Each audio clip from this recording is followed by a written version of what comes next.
Thanks for tuning in to this evening's Healthwise here on RTV KDCG Television. I'm your host, Melanie Lee, and we'll be speaking about a great topic, how you can have, what everybody wants to know is how you can have that great looking skin. Well, Dr. Ronnie Daigle is going to tell us some of the techniques and tools in today's technology. Thanks for being with us. My pleasure, thank you. Your office is in Lafayette, right. Lafayette Drive. Around the Oil Center. Hospital Drive, yes. Hospital Drive, around the Oil Center. Right. And you've been in practice for how many years, Dr. Daigle? Since 1983. 1983. 26. Well, of course, we're in the midst of summer now, and being, someone that deals with the dermatology, there's a lot of probably tips that we should probably point out and give to our audience. Sure. Well, as a dermatologist, we take care of skin disorders. Now, the skin includes the nails, the hair, the mucous membranes. When a patient comes in to take care of their skin, they're taking care of their largest organ. Someone might say, well, what's the largest organ? Well, it's my heart, it's my liver, it's my intestines. No, your skin is your largest organ. In fact, in an adult skin, the skin weighs about 7 to 9 pounds. It encompasses 20 square feet. So it's a very large organ, and it's how we interface with the world. So to have healthy skin, it's nice if you have some good genes. I mean, pick out the right parents, get you some good genes, and then take care of yourself. And to take care of yourself means that you don't do dumb things that hurt your skin. Because as a living organ, it has to be taken care of. You can see the skin. Certainly, you don't see your liver, you don't see your pancreas, but the skin, being able to be seen by patients, allows for scrutiny that other organs don't get. And in the name of beauty and care, sometimes we do things that ultimately become hurtful. Tan skin is damaged skin. We pluck it, we abrade it, we scrape it, we burn it, we peel it, we laser it. It's very resilient, but there's a point at which you get a negative return. Yeah, hearing all that, I would agree that it's very resilient. Well, here in Southwest Louisiana, though, we love to do things outside, and we like to tan. So how do you protect your skin? Well, I think if you have you're going to go out and do these things. I think you have to do everything in moderation. The fallacy is that you can't get a tan with a sunscreen. You absolutely can get a tan with a sunscreen. You don't get a burn with a sunscreen. Tan skin is your body's response to radiation. So you don't tan to make you sexy and cute. You tan to protect you from radiation. You get calluses on your hands if you dig in ditches to protect you from further injury. So tan skin is going to age prematurely. Now, it can be tanned with stains. I mean, people will put, mystic tans and spray things. You can hold a tea bag on the back of your hand and make a little brown spot, and eventually that brown spot will wear off. So my advice, if you want to be a color other than what you were born to be, that you not do it through radiation changes. Because the long of it is that you will prematurely age. The short of it is you can get a mutated cell to turn into malignancy and result in disfigurement or your demise. Because skin cancer is a big problem in South Louisiana, particularly blue, green, and gray-eyed people. They have to be very careful. I shudder when I see blue, green, and gray-eyed people who come back from the beach bronze tanned. Because to me, eye color is more important than hair color. It tells me a depth, or in those people's case, a shallowness of pigment. So, you want to use moisturizers. You don't want to you do abrasive things. You don't scrub your skin like a white wall tire. It's a living organ. It's not a boat hull. So people to say, well, I must be unclean. That's why I broke out. Or I'm not taking good care of myself. The bottom line is that it is an organ that's responsive to our diet, to our general health, to our hormones, to other medications. General health can be manifested in the skin. I mean, you see somebody with yellow jaundice, you think that person must have liver disorders. Even an untrained eye can say that person is jaundiced. Well, they have either liver disorders, gallbladder disease, maybe pancreatic cancer, but the liver's sick, it manifests in the skin. Someone who's red in the face, okay, they might be embarrassed, they might be sunburned, they might be having hypertension, they might have carcinoid syndrome, which is a hormone releases that makes a flush. So we view each other not just sexually and socially, we view each other from health-wise. Someone's dirty, someone's unshaven. It's like, well, that person doesn't take very good care of themselves, So it's the organ by which we interact with each other, by which we interact with the world.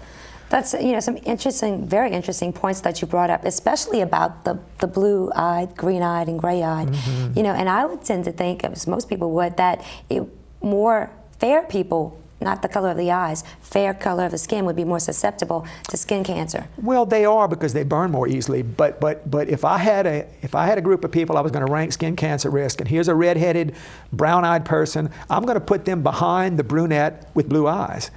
it just, in my experience over the years, the eye color is more indicative of risk factors to skin cancer than I mean, redheads are at risk and blue-eyed blondes are at risk. But to me, the eye color is really of paramount importance. Not to say brown-eyed people don't get cancers, because we can. Does it manifest in the different sexes more than the other? Do males get it or females, or both equally?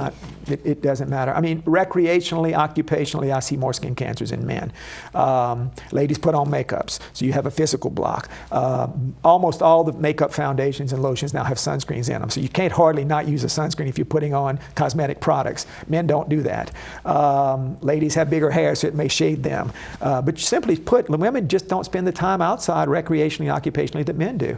So not only are they getting more exposure, they just don't typically take care of themselves very well. And sunscreens, again, can just do so much. You put that zinc oxide on your face, that white pasty stuff, that's a physical block. And it's pretty much nothing's going to get through there. I try to get patients to wear hats rather than caps. A cap is somewhat good, but it puts a V shadow on your face. It does nothing to protect your ears and your cheeks. So if you're going to protect yourself fully, you need a hat with a good rim on it that's going to cast a shadow, with a sunscreen anyway for reflections off the water, off the tennis court, or whatever. You know, that's a really good point, because there are so many products out there that market toward women, and they'll tend to pick these products up, and very few toward the men. Right. And well, it may not be a manly thing to do, right? It's coming around. It's coming around. Men put on aftershaves. I mean, there are a lot of product lines that have men's lines. Neutrogena has men's lines, and razor defense issues and stuff. But it's just a matter of getting a man to get into the habit of doing it. It's just, you know, oh, I forgot to put it on. Well, you didn't forget to brush your teeth or brush your hair, hopefully. It's just a matter of getting it part of your routine. I do it daily. I have posters in my office on the walls that have been bleached out by the ultraviolet lights in the rooms. It's a very good detail piece to show a patient, look, you're standing at these lights, and this visible light that's just cool and diffused, but yet, look what it did to this poster for 24 years. It's bleached it out. Never sat in the parking lot, just visible light. Computer terminals off the hood of your car. People say, well, I don't go in the sun. Well, you didn't drive to my office in a tunnel. You drove to my office in a car with a windshield. You walked across the parking lot. It's those little bits and pieces added to a lifetime. Are there, you know, when selecting a sunscreen, because obviously very important that you brought up, you know, do a fair people just need a higher number, and then do maybe darker people, darker pigmented, more pigments, just maybe need a lower number? Is it that simple? No, it's not that simple. SPF is sun protection factor, and it's basically a multiplier. So if you have an SPF 30 sunscreen, that means if you would normally burn in 1 minute, you can stay out 30 minutes. If you normally burn in 1 hour, you can stay out 30 hours. So it really is a multiplier. So you figure, okay, an SPF 30 is going to protect me from 94% of the sunlight. Okay, if I get an SPF 60, will it block me up to 100%? No, because you can't multiply like that. It may be a bit of a duration, and there's some theories that, okay, I started with a 60 this morning, I have sweated half that off, and I'm left now with a 30. Well, you're still covered. I try to get people to use a 30, but I mean, there are 60s, 80s, you know, all over the map. And people say, well, if it's higher, it must be better. No, it just has more chemical in it. And some of the best sunscreens, particularly for children in sensitive skin, are the ones that just have pulverized zinc and titanium. They don't have all these chemicals.